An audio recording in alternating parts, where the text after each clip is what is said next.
Hey everyone, Amtrak Guy 365 here, and today on this episode of Engines of New York Central, I'll be talking about the railroad's S-motor locomotives. New York City throughout the late 1800s was noisy and also full of steam locomotives. Whether it be elevated commuter trains or the main line, all sorts of steam engines were moving into and out of the city. However, after January 8, 1902, this would all change. Within the Park Avenue Tunnel, built to keep trains off the street, a disastrous collision occurred. An express train slammed into the rear of a commuter train, leaving 15 dead and dozens more badly injured. It was, and still is, the deadliest railroad accident in New York City's history. The culprit?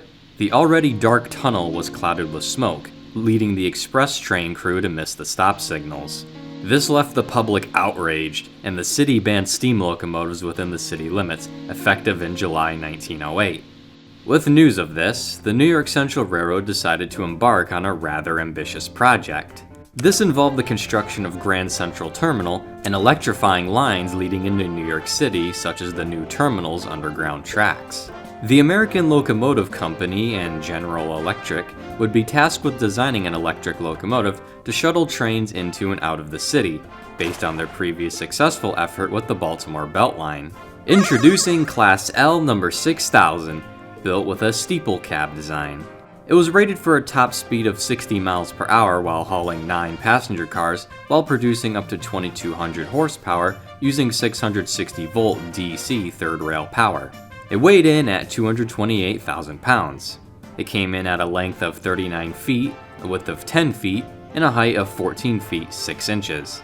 Number 6000 would run about 50,000 miles on a test track between November 1904 and 1906. Testing showcased several advantages. It was smaller and lighter than a steam locomotive, but just as powerful, could accelerate and slow down quickly, which was perfect for commuter trains, and the locomotive had 2 cabs to avoid use of a turntable. Trials were now complete, and 34 additional units would be ordered, classified as T2. Number 6000 would be reclassified as T1. Revenue service began in 1907. Disaster would fall upon the new motors 2 days in, though. While on the Harlem line near Woodlawn Station, 2 S motors number 3407 and 3421 derailed on a curve, injuring 150 people and killing 20.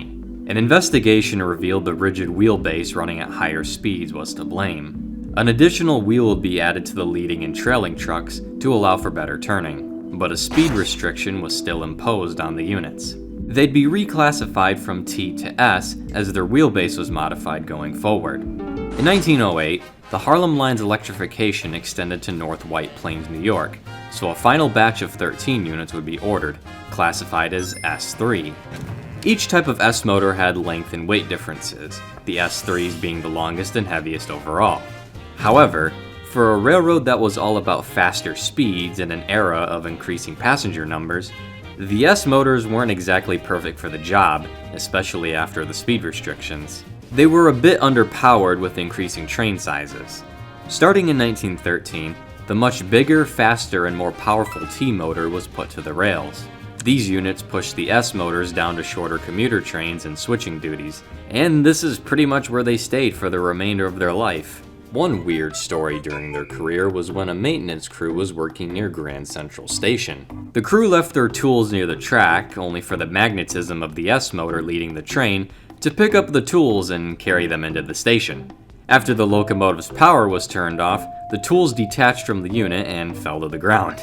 Apart from that, throughout the 1930s, the S motors would be renumbered, scrapping for some began in the 1950s, and those remaining lasted into the ill-fated 1968 Penn Central merger. The only thing was, passenger services were dwindling, and the merger brought in the New Haven Railroad's newer FL9 units into Penn Central's roster. The FL9s were more powerful and could act as both a diesel and third-rail electric locomotive. Both of these factors led to the sidelining of more S motors. The bankrupt Penn Central was replaced with the more successful Conrail in 1976, and a handful of S motors fell under their ownership. They would live out their final days switching the underground rail yards of Grand Central Terminal. S2 number 115 was the last to be retired in 1981 after 75 years of service. outlasting any New York Central electric locomotive before it. It was built to haul a farewell excursion, but crews couldn't get it working. Its job as a switcher was replaced with a steeple cab from the Niagara Junction Railway. For once in this series, more than one example has been preserved. Prototype number 6000, since renumbered to 100 and also known as Old Maud, was sent to the Mohawk and Hudson chapter of the National Railway Historical Society. It's currently owned by the Danbury Railway Museum, and number 100 is waiting to be moved for restoration.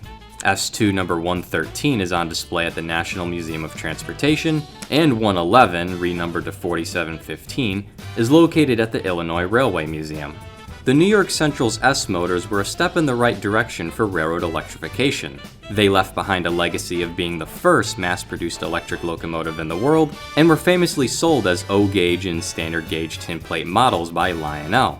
The S-motors might have not been the perfect engine, but with a lengthy career and notable legacy, it's a good thing we have a few examples preserved, to remind everyone of what was the New York Central Railroad, the road to the future.